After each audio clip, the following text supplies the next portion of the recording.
నమస్తే అండి. ఇది వచ్చేసి పునర్నవ ఆకు. ఏంటి ఇంత తెచ్చారు అనుకుంటున్నారా? అవునండి, ఇది పొలంలో నుంచి మేము తీసుకొచ్చాము. ఎందుకంటే కిడ్నీ క్రియాటిన్ ఉంటుంది కదండి, ఆ లెవెల్స్ని ఇది తగ్గిస్తుంది పునర్నవ ఆకు.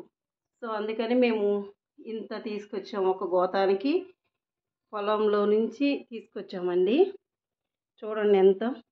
ఇప్పుడు వీరమాచినేని ట్రీట్మెంట్ ఉంది కదండి, వీరమాచినేని గారి దానిలో కూడా ఇవే క్యాప్సిల్స్గా తయారు చేసి ఈ పునర్నవాన్ని ఇస్తున్నారండి. ఇవి మేము కషాయం కాసుకొని తాగుతాము. తర్వాత దీన్ని డ్రై చేస్తాము, నీడలో డ్రై చేసి పౌడర్గా చేసుకొని ఇట్లా కషాయం లాగా కాసుకొని తాగటం కోసం మేము ఇంత తీసుకొచ్చామండి. అందుకే ఇది చాలా పెద్ద గోతం అండి, అందుకే ఇంత అయింది. ఫ్యాన్ కింద దీనిని ఆరబెట్టేసాము.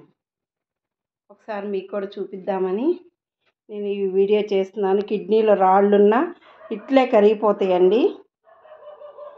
ఇది పొలాలను గట్లు ఉంటుంది, పొలాలను ఉంటుంది.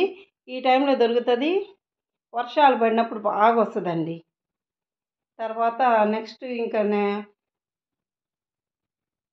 పొగాకు వేస్తారు కదా, పొగాకు టైంలో ఇంకా అది దొరకదు, సమ్మర్ వచ్చినప్పుడు దొరకదు. దీని పువ్వులు కూడా వస్తాయండి, వైట్గా వస్తాయి. మేము చూడండి ఎలాగా రెడ్ గ్రీన్ రెండు తెచ్చామండి. కిడ్నీలో రాళ్ళు తొలగిస్తుంది, క్రియాటిన్ లెవెల్స్ని తగ్గిస్తుందండి కిడ్నీలో. సో అందుకే మేము ఇంత తీసుకొచ్చాం. పెద్ద గోతం అండి ఇది, చూడండి ఎంత ఉందో, పెద్ద గోతం. ఇట్లాగా ఫ్యాన్ కింద ఆరబెట్టేసాం.